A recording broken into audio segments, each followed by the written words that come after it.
आप सभी भक्तों को राधे राधे। ओम नमः शिवाय। ओम श्री शिवाय नमस्तुभ्यम। आप सभी भक्तों का एस्ट्रो हिमांशु शर्मा के चैनल पर हार्दिक स्वागत है। आज हम बात करने वाले हैं कि सर्वपितृ अमावस्या 2024 ये कब पड़ रही है, इसका क्या कुछ महत्व है, इसके क्या कुछ पूजा विधि रहने वाली है। सर्वपितृ अमावस्या पर पितृदोष से लाभ के लिए आप वृक्षारोपण कर सकते हैं। धन पाने के लिए, संपत्ति संतति पाने के लिए आप क्या कुछ करें, इस पर भी आज हम विस्तार से चर्चा करने वाले हैं।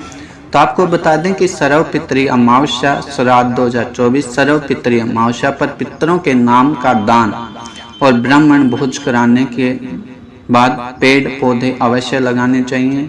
इन पेड़ पौधों से न केवल पितृदोष में लाभ मिलेगा बल्कि पितर प्रसन्न होकर घर का भंडार भरतेंगे।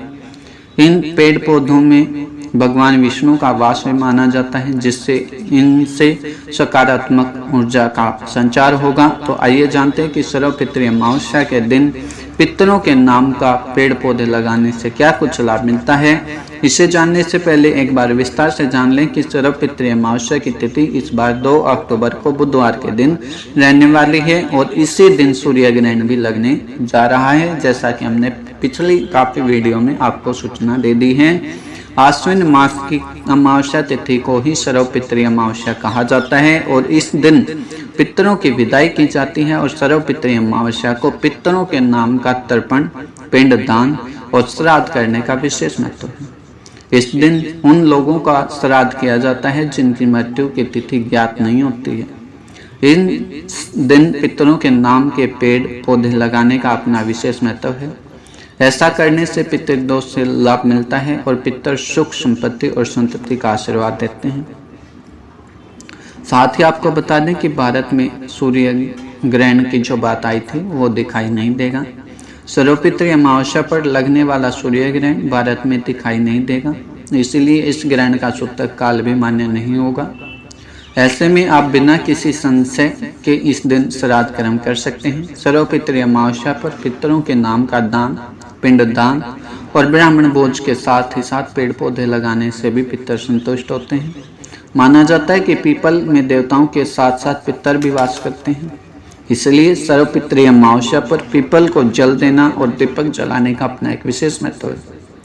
और साथ ही साथ पीपल के नीचे दीपक लगाने, जल देने के साथ ही साथ अगर उसकी परिक्रमा भी कर ली जाए तो वो सोने पे सुहागे वाली बात होगी। इन बड़े पेड़ पौधे लगाने से न केवल पितर प्रसन्न होते हैं बल्कि पेड़ पौधों से सकारात्मक ऊर्जा का संचार भी होता है।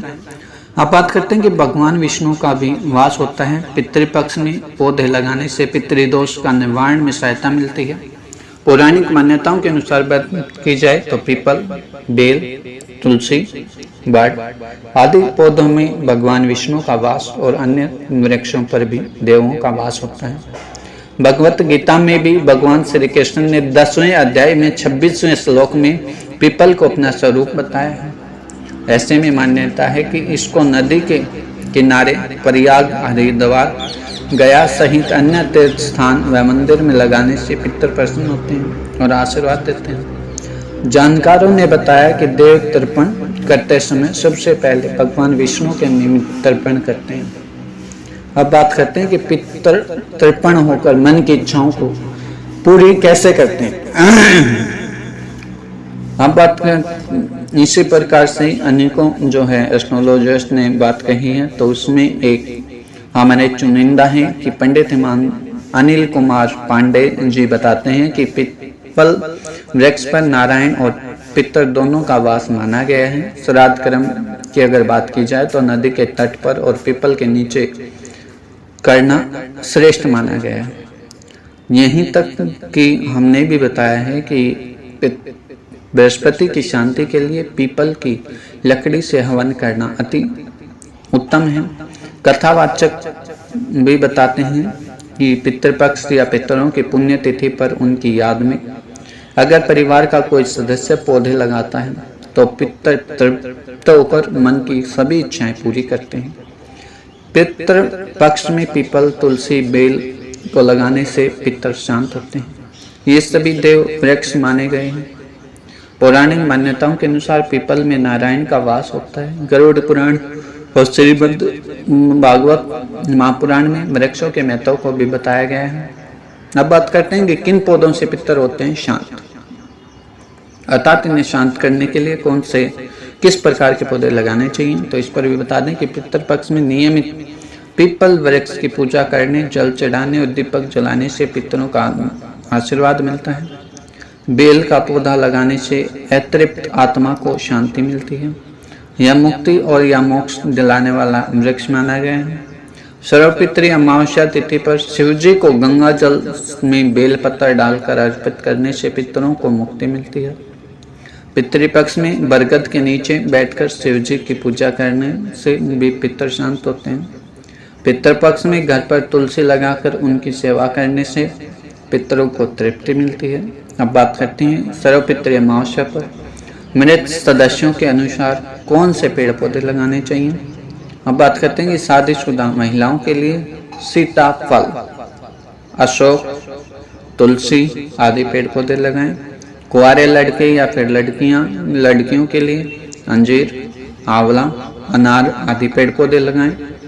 पिता, दादा या परदादा के लिए पीपल, बेलपत्र, आंवला, बरगद का पेड़ लगाएं। माता, दादी, परदादी के लिए चंदन, पीपल, पारस या पलाश के पेड़ लगाएं। दुर्घटनाओं में मृत लोगों के लिए नीम, शमी, पीपल, बरगद का पेड़ लगाएं। बच्चों के लिए इमली, अमरूद, आम का पेड़ लगाएं।